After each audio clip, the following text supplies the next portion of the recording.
What's up, everybody, and welcome to ITG Daily, the show that brings you the hottest in gaming news. I'm Drew Bosley. You can find me on Twitter at ArtisticGamer28, and that's the one, the only, it is Scott Savage. You can find him on Twitter at Savage. Scott, happy Monday, dude. How was the weekend? Not so bad, but I was supposed to get rid of all of this. I'm going to be losing a couple pounds in about an hour. There you go. It'll be a new day. It'll be a new man for Scott tomorrow. Scott, they'll find your new haircut tomorrow live over on twitch.tv/theofficial ITG, as well as YouTube at ITG Reviews at 11 a.m. Eastern. But if you can't join us live, that means you should hit us up later. InsideTheGame.ca, podcast services, TV streaming networks around the globe. Coming up on today's show, it's all about Square Enix, man. The Embracer Group looks to acquire Eidos Montreal, Crystal Dynamics, and Square Enix Montreal, along with their big AAA titles in a back catalog of 50 games. Square Enix bets their future on the blockchain market. Was this a good move for Square Enix, Scott? We'll get into it. Yeah, we're going to have to get into that one. That may be a subject of debate on the weekly show, actually, because this is quite a big topic, actually. This is a huge topic. I think this is an interesting move by Square Enix and where their future lies. But right now, their future, well, at least some of the studios anyways, lies with the Embracer Group as they enter in an agreement to acquire Eidos, Crystal Dynamics, and Square Enix Montreal, amongst other assets. This is right from the Embracer Group website, Scott. Tomb Raider, Deus Ex, Thief, Legacy of Kain, and more than 50 back catalog games from Square Enix Holdings Company in total. The acquisition includes 1,100 employees across 3 studios and 8 global locations. The total purchase amount, you ready, Scott, is only $300 million. Oh. Does that, okay, so here's what's going on. Basically, this morning, the Embracer Group announced that they are purchasing 3 studios out of Square Enix. Basically, what they've done is they've gone in and went, we'll take all of your Western development studios and we'll purchase those for $300 million. We just saw recently with Bungie getting bought from PlayStation for $3.6 or $8 billion. Like, dude, every purchase now is in the billions. This seems pretty weird to me that this only goes in the millions. But it's not buying Square or anyone outright. No. So there's a difference from past acquisitions than this one, because I'm not quite sure what the history of Embracer is. Well, Embracer is this up-and-coming publisher. It was basically what's going on, and they're buying more and more. But here's the thing, dude. They bought Eidos Montreal, right? They bought Crystal Dynamics, and they picked up Square Enix Montreal. That's 3 development studios that they purchased. Bungie's 1 studio, $3.8 billion. They bought 3 for $300 million. Now, $300 million is nothing to sneeze at. I know we'd gladly take that. However, it is in the realm of purchases this day and age when you hear Activision for $68 billion or something like that, right? 60, whatever. Man, I lost track of that one. I can't even fathom. Like it's just some ridiculous number.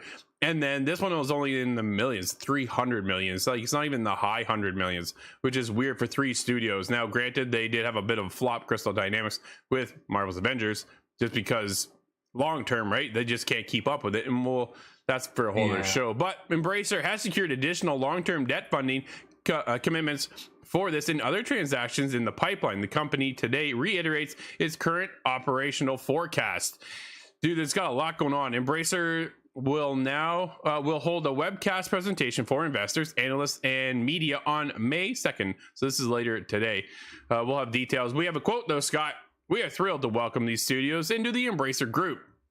We recognize the fantastic IP, world-class creative talent, and track record of excellence that has been demonstrated time and again over the past decades.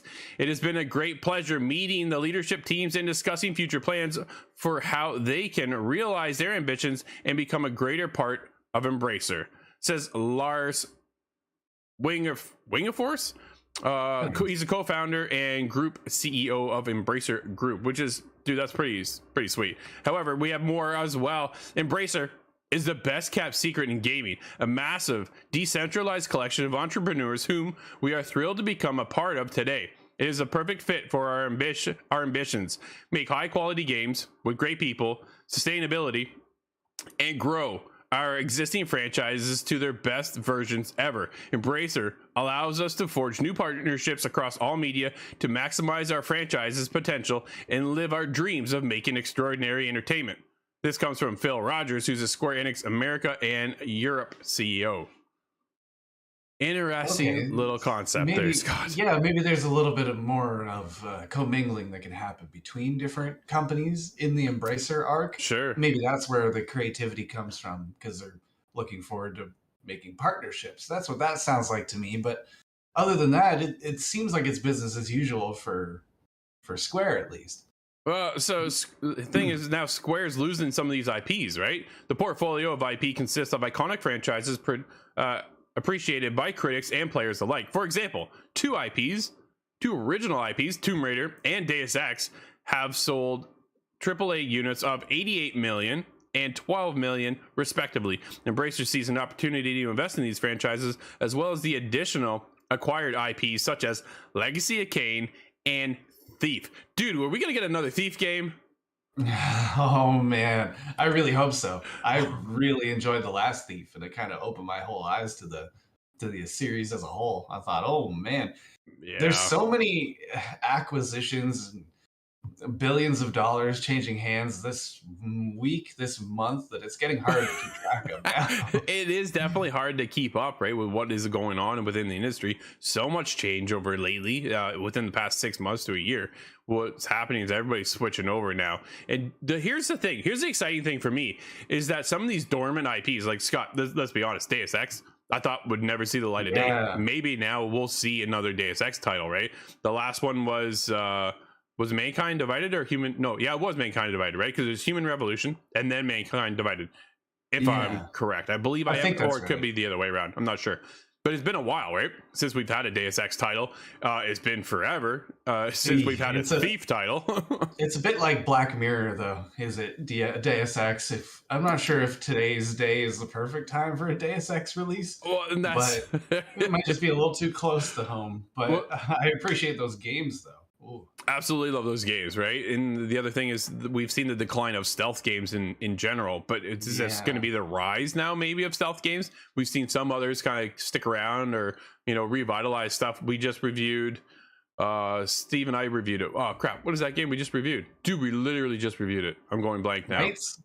Oh, Winter Ember. That was Winter Ember. Where it was that's right, because I was on Ember Nights. And that's right. Yeah, the bridge in my head. So Steve and I were on Winter Ember, and dude, it was such a Thief title from isometric top-down view, and it was like, yo, you guys like Thief. There's no doubt about it, and that's the whole character right there. It was cool.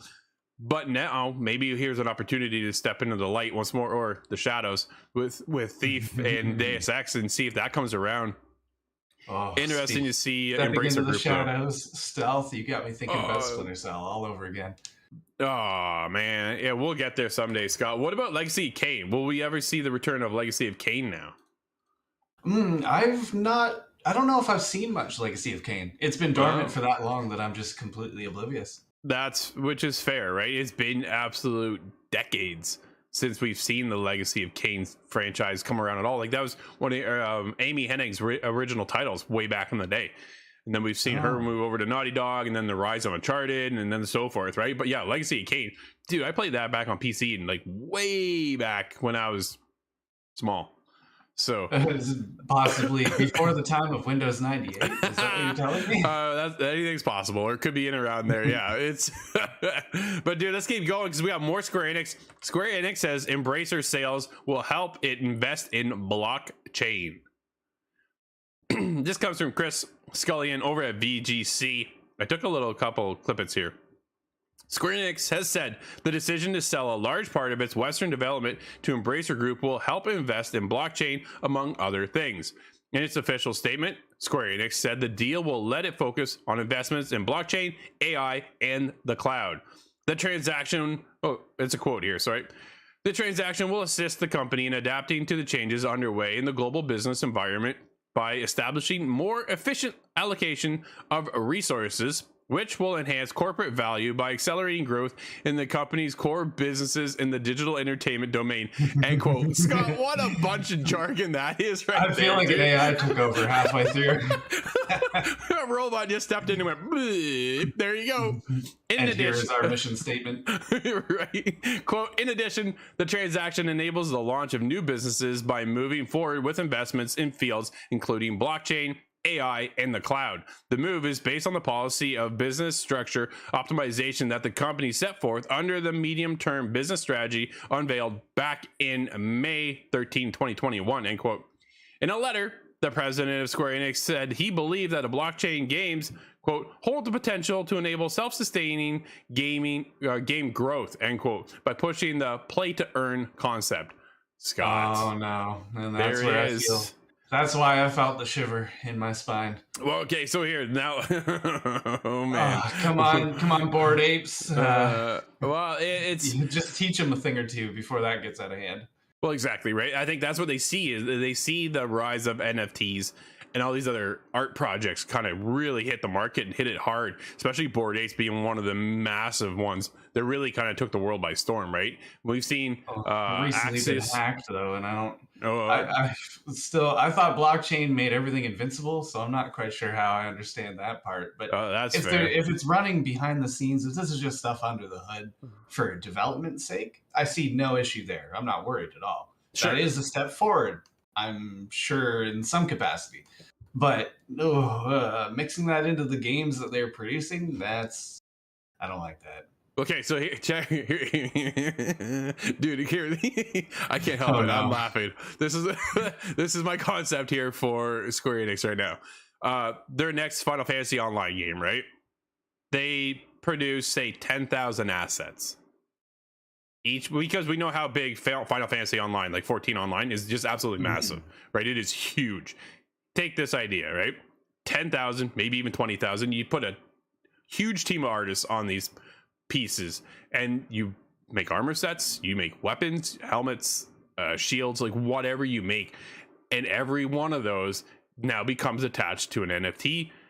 And then that's where I think they're looking maybe long term, is then as you go out, you grind, you get some gear, you're like, hey, cool, now I own this shield, which then I can sell to you, dude. I'm telling you. It sounds so silly to me. But this is I own Master Chief cat ears. What can I do with that? Nothing but disappoint myself. Okay, so I think in the realm of Master Chief, it doesn't matter. But in the world of Final Fantasy, where your gear does make an impact, I think this could really change how they look at their projects moving forward. And then look what happened to the Diablo open market. And the Diablo, everything became locked behind paywall. Now you have to be an oil tech's son to get into that game to have a good time, just because the marketplace rose the value of everything in game. And I don't know if it ever helped the game. It helps if you play the stock market like a game, but I don't think that describes 100% of gamers.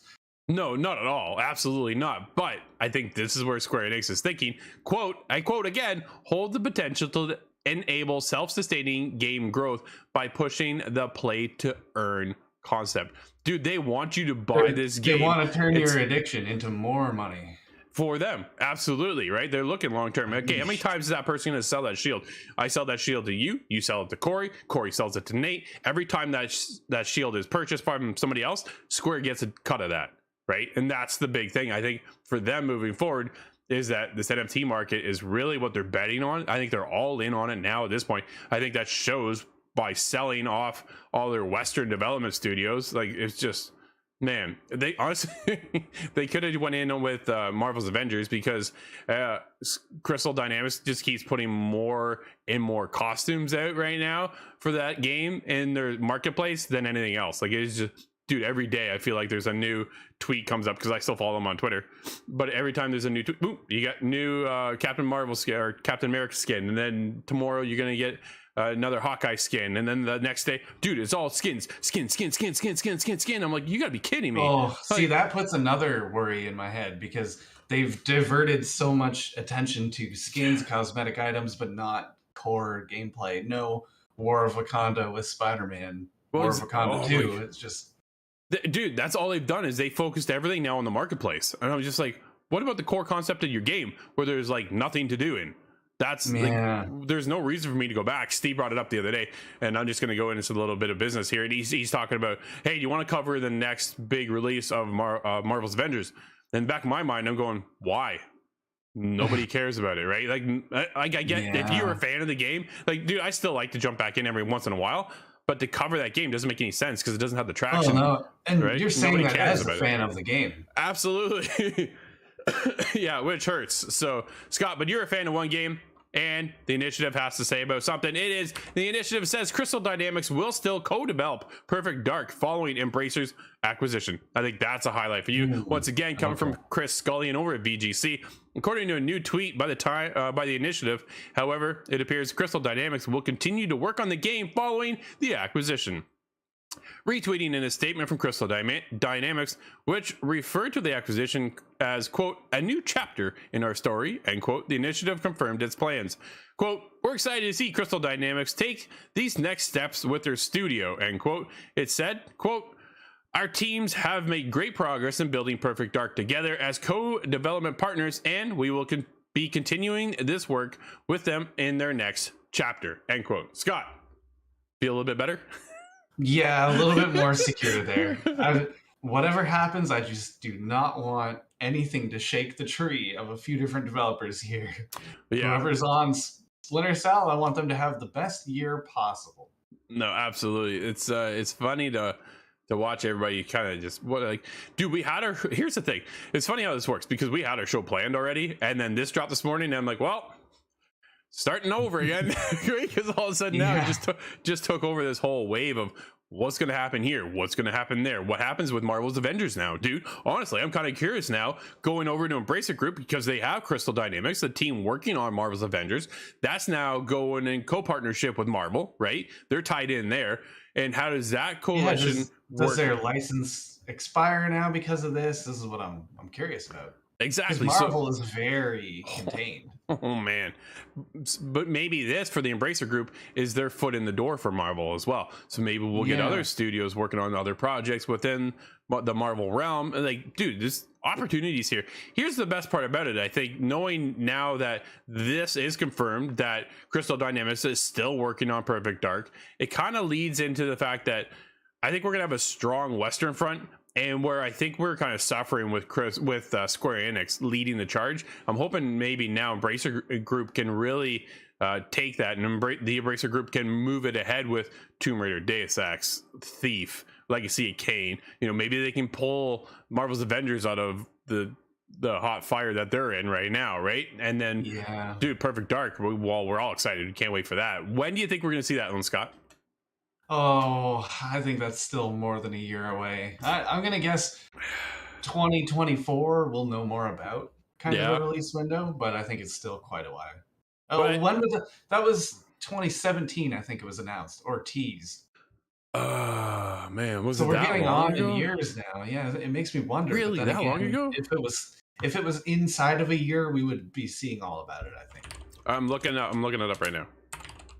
One of the issues I think with Perfect Dark Zero was that it was just kind of stapled in. It wasn't really marketed very strongly, and for good reason. If you saw too much of that game, it's clear it's not Perfect Dark as we all wanted. So the new trailer was teased back in 2020. Oh, in 2020. Okay. Yeah. So, but dude, that's a new trailer, right? So they've obviously been working on it before that hand as well. So something was going down probably a year, maybe 2 years before that. So you gotta think they're probably around the 3 to 4 years already in development cycle. So you have to think it's gonna be coming sooner. I worry about it though. How long have they worked on Skull and Bones? Well, that just leads us right into it, Scott. Let's go, because Skull and Bones leaked gameplay offers a new glimpse at Ubisoft's long-awaited pirate romp. This comes from Michael over at PSU. Dude, you hit me the link. That link is now gone. Yeah, I was disappointed to find it. It had been scrubbed. That's okay. Before I came across it, I found something else because, dude, it got lit up everywhere. Ubisoft It's still beavering away on Skull and Bones. I almost said private. It almost feels like a private game at this point. The pirate adventure inspired by Assassin's Creed 4 Black Flag, and we now have some new gameplay to sink our teeth in that's leaked online. The video, which is from a technical test for the game, explains that Skull and Bones is set in a world inspired by the golden age of piracy, which is the same setting for Black Flag. Dude, that's exciting. I love Black Flag. I really hope we get some character crossovers here. Oh, you have to. You think you have to tie that in, right? That's where you pulled the whole game from. It just makes total sense to do that. I want Adewale on my ship as my first mate going through. He's my favorite assassin. That's fair. Yeah, if you caught that episode on Inside the Game, you would know that from Scott, and who all of us chose as our favorite assassin as well. Your goal is simple though, Scott. Become the most feared pirate to sail the seas, starting out as an underdog and working your way up to infamy. Yo, I'm down for that. Skull and Bones. Here's the biggest thing. What's the gameplay, right? How's the gameplay feel? Are we a third person? Because remember when they first announced it, you are the ship. You are the boat. Yeah. I think it's still... I think it's still accurate like that. I'm guessing it's going to be something like Bow to Blood, Bow for Blood. The game we covered it maybe 3 years ago. Could have been now. In VR, that made me sick. That one. Yeah, that's the. Let me tell you then. You have various cast crew members, and you can kind of point orders at them, and they handle weapons, sails, that kind of thing. So I think it'll be from the perspective of a captain, but you're managing the boat overall. And everything that I've seen from it so far, even though they are just technical tests, looks like Black Flag. It looks like Assassin's Creed 3 when you go out on the high seas. It's just, from what I've seen, it looks just like that. Yeah, Skull and Bones has you starting off as a basic trading vessel, but the more you progress, the more opportunities come your way, including the ability to craft bigger, stronger ships. You'll be able to earn infamy by taking on contracts via NPCs in the world, completing activities, plundering, and world events. Plundering, dude, you got to think that we're going third person, right? You can't just plunder as a ship. Yeah, well, again, unless you go aboard crew and then you just wait for them to come back, but that would be a little bit lame. Oh man, that was like there was what was that? Assassin's Creed Liberation, dude. So it came to the Vita, right? And here I am, multiplayer is on the way for Assassin's Creed Liberation. I'm like, yo, this is gonna be cool. All you do is you send your ships out and you wait for them to come back, and I was just like, you know how long I've been playing Assassin's Creed multiplayer, and this is what you sent me on Liberation? It's like it's like the mini game on Brotherhood. What? It's just like, here's the question, Scott, for you. This year, will we see it? Will we get it this year? Oh, I don't think we'll get it, but I do think we'll see something about it. Because of a leaked gameplay, I think they'll be forced to acknowledge it in some capacity.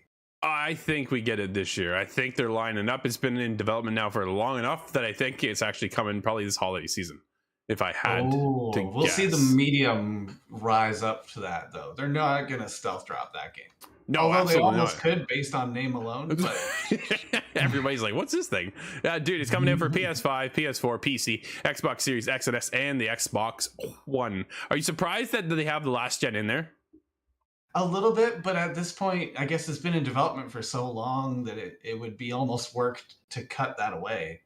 I think they have to, because they need all the back catalog of those people who still have last gen and help with all the sales to move it forward into the next, right? So and I don't possibly investors might have some sort of ruling behind that too. Oh, that's a good point as well. Yeah, Scott, we're almost there. We do have a release for today. What is it, my friend? I don't know if this is real or not, but Sifu has the Vengeance edition of it. Okay. I'm not quite sure what that means in terms of differences in the game, but I think it's a collector's edition kind of package. That's the best I could pull from the internet. Dude, I'd love a statue of Sifu. This would be incredible.